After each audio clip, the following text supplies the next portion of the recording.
Most D&D games that I'm running are going to be in my homebrew world, and for the most part, out of the adventure modules that WotC has put out, there hasn't really been a whole lot of support for those of us homebrewers out there that we don't really always want to be playing in the Forgotten Realms. This is a part of the reason why I think that books like Tales from the Yawning Portal or Candlekeep Mysteries are some of the best books that WotC has put out for this edition so far. These books contain adventures that aren't going to require as much prep as you would have to do for something like Tomb of Annihilation or Icewind Dale, Rime of the Frost Maiden. It's really easy to just plop these into any setting. I mean, they say they're setting agnostic is kind of the buzzword term, I guess you could say, for these types of adventures. Anytime that WotC puts out a book like this, I'm always hyped. These just feel like they're adventures that are going to be so much more usable and fresh. I say fresh, I feel like I'm going to run them so much more than I would like some of the modules back there, but it feels like I get a lot more usability and potential replayability out of a book like this. And what surprised me is that this model hasn't really been adapted by third-party creators outside of, like, you know, the Uncaged series, right? And that is one of the best-selling lines or series over on the DM's Guild. To see another homebrew creator take that idea and condense it down even further, this is a kind of a model that I would love to see more adventure writers kind of go in. But before we get over into micro dungeons, I wanted to let you guys know about a company that has taken me on as an affiliate now. And I am super excited for this sponsorship because I reached out to them because I believed in their product so much. I tried out Mini Worlds Tavern after I think it was like a Facebook ad, something like a year or two ago. And I tried out a few of their coffees. They had this, like, you know, really cool adventure D&D aesthetic that I was like, all right, you got me sold, right? I actually picked up some of their coffee, tried out Dragon's Nest. It was a super fruity blend that I was looking for something a little bit more, probably, you know, dark. And I tried out their Great Old One. And I have been a year-long subscriber, getting a batch of this once every 2 weeks, putting it in my grinder, my French press. Trying to get a cup of that in the morning is just like, boy, if I start out my day with a cup of Great Old One, it's just like, the whole day just seems to go by a whole lot smoother. If you want a personal recommendation, I really love Great Old One, but if you want something that's a little bit more just kind of comfort coffee, Homely House is that great evening, possibly like after dinner kind of brew. Or if you're more into the exotic sort of floral and fruity types of flavors, Dragon's Nest is unlike any other coffee I've ever tasted. Go check them out, and if you use my affiliate link or the promo code IndestructoBoy at checkout, I actually get 10% as a kickback over here on the channel, so you help support me out and you get probably one of my favorite cups of coffee I've ever had. So yeah. Anyways, let's go over and check out Micro Dungeons.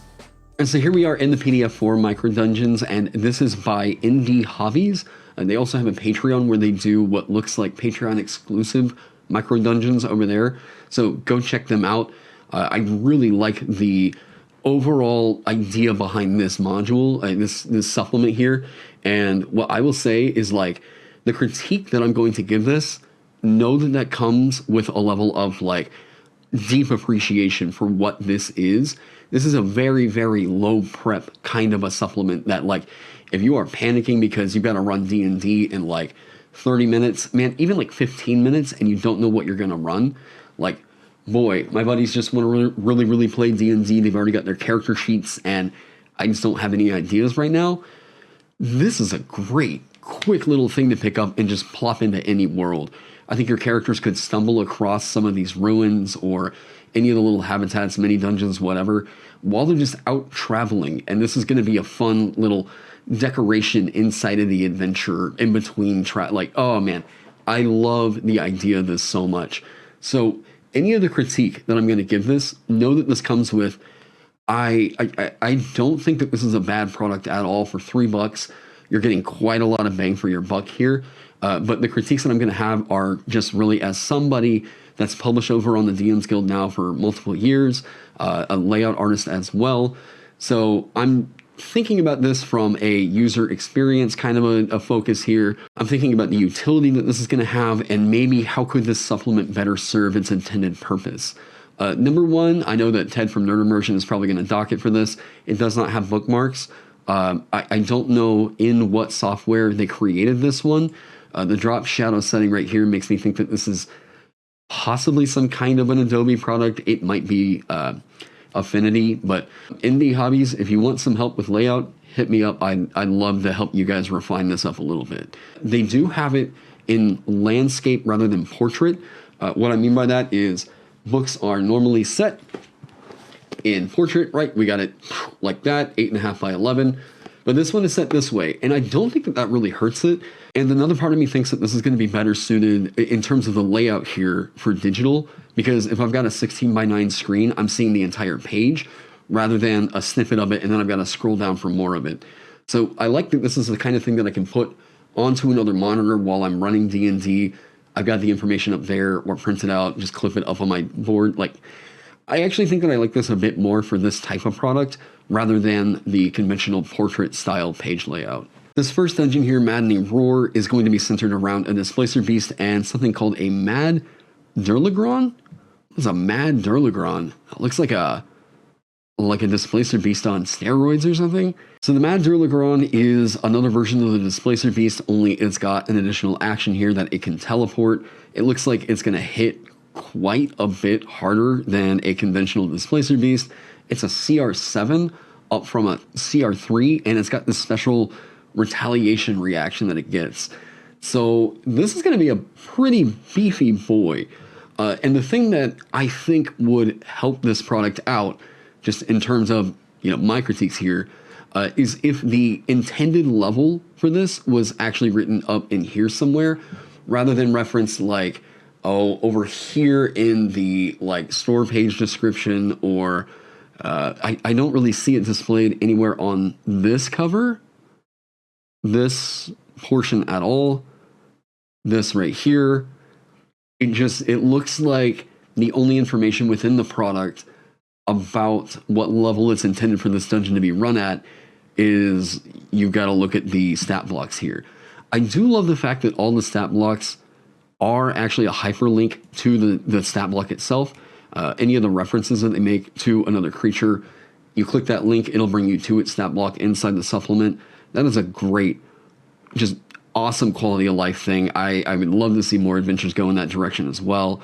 I realize it's a bit of work for layout, but boy, that is a very, very, very nice quality of life thing right there. I do want to say, I think that this form of layout is a little too cluttered.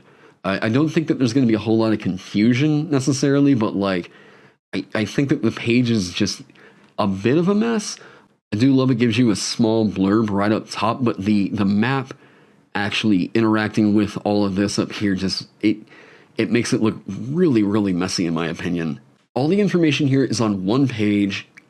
I like so much of what this is throwing out, but I think that with some layout improvements, this could go from like I like the idea of this product to a, you have to buy this thing.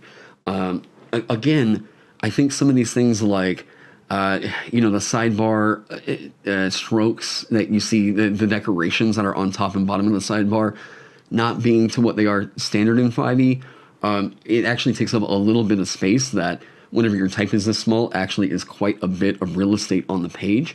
There's some ways that I think that this overall could be improved. The compass rose, I don't know, is completely necessary on something like this. I guess it's fine. Overall, I like the utility of what's presented here, but I think that the presentation is just kind of lacking. Let's read through this quick blurb and get an idea for what we're going to have in this dungeon. A group of Displacer Beasts led by a huge Derlogrim, something like that, escaped from a hobgoblin camp where they were being treated poorly. The pride of black beasts ambush travelers passing through the path above their lair. Adventurers are hired to enter the lair and get rid of these beasts. A path descends very steeply toward the entrance of this dungeon, which at first looks like the burrow of some small animal, or some animal. Actually, it is the old dungeon of a magician whose traps they already know about. Okay, cool. This is the kind of thing that, like, very easy, your party can just stumble across at any point in an adventure. The doors and traps symbols here. I like this quite a bit. Now, one of the advantages that they had with going with these symbols right here is they're really easy to read at, like, just kind of, you know, quickly at a glance. If you're, let's say, standing up about 3-4 feet away from the page, you're going to know whenever they see, they get into this square, what's going to be obstructing their path, right? However, I do think that it loses out on some of the spatial read, I guess you could say, of the Dyson iconography, where like a portcullis like this would actually just be bars across either this or midway through this square right here. And that way you could still see a character not just being in this square right here, but also like halfway in between the two. And that's a very, very minor nitpick, but it's one of those things in iconography that like when it's associated with an image like this, it might just help it read better to go with the classic Dyson iconography. The secret passages, very, very cool stuff. So room number 1, the Beast Den. This room looks like a cave, and there are 2 displacer beasts in it. Displeasure? So small typo there. All right. When they see the adventurers arrive, instead of attacking, they run down the corridor that leads to room 2. Since entering this room, the adventurers can hear a roar coming from inside the dungeon. This roar is repeated every so often. This corridor starts as a cave too, but little by little it turns into a man-made tunnel. When the beasts reach the portcullis, it closes behind them using dash. The displacer beast can cross this area in one round of combat. All right. So first thing is I would love to see lighting conditions listed in here somewhere. If it just said, the area is dark, or, displacer beasts have dark vision, right? Yeah, so like I think that this area should probably be like darkly lit. It should say something like that. It doesn't really give you much of what I see in terms of like read aloud text, right? Which some people might not really mind. I personally really like having something like that where even if I decide to go with a different description, something to better suit what's going on in the campaign, it's just nice to have that kind of description, like flavored text to either riff off of, or if I don't really have the time to prep it, just bam, I can read that aloud as a DM. I don't have to worry about it, right? Not everybody's got to be Matt Mercer with their crazy descriptions, So I think that this room serves its purpose. You hear the mechanics of what's in here, but yeah, my critiques would probably be, you can come up with some like the lighting conditions in here, maybe list what does it smell like, is there anything that the adventurers can find in this area that it might help them, whatever. Are there even torch sconces on the wall? Because so far it's just like the room looks like a cave, but I can't help but think that this would just be much more improved if this whole page were just kind of cleaned up a little bit and prioritize the information over having a big map in the middle of it and everything else kind of constructed around that with the, displacer beast over here. But moving on from that, the Beast Den. In this room, there are 2 more beasts. If the adventurers succeed in opening the portcullis, 2 of the beasts will run down the corridor leading to room 3. The other 2 will wait for them in room 2. Before reaching room 3, the beasts will detour to the north by the secret corridor to surround adventurers during combat. So it gives you tactics here that they're going to use. 2 of them are going to retreat back into here, and they're not going to go alert anything. They're going to sneak attack, like whoever. Oh, very, very cool idea for a more kind of interactive, almost more cinematic kind of a combat encounter, right? Like, I love to think of combat as like, you've got your start, and this is like your intro to the combat. Second, there should be something that sort of like evolves around the combat, a new scenario that might come up. Third round is usually going to be your climax round, right? How do the adventurers overcome some sort of complication that happens in like round 2? If this is going to be like one of the premier fights right here, like, oh yeah, I think that should definitely feel like around round 2. If they're not paying attention back here, suddenly there's more displacer beasts that pop up. Like, ooh, that very, very nice. I like that kind of design right there. Again, I would love to see more descriptions about possibly how the room looks or how dark it is, lighting conditions, all that, I'm actually going to move this one over here so you guys can read this as well. Mad Derlogrim. A Derlogrim physically similar to its companions but twice the size, more intelligent and with greater abilities. This is the creature that discovered this place and deciphered all the traps and doors in the dungeon. It's also one who tactically directs the other displeasure beasts, another typo there. It can also speak Goblinoid and Common with some difficulty in a very hoarse voice. This crazed beast is only using this dungeon as a temporary lair, but will move elsewhere to continue hunting when it's no longer useful to them.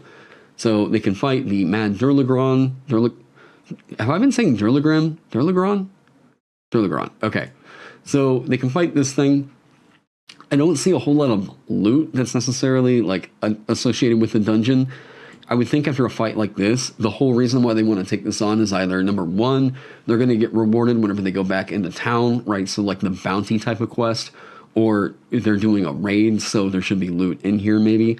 My guess is that they're mostly just leaving that up to the DM, however you want to use that, which is fine.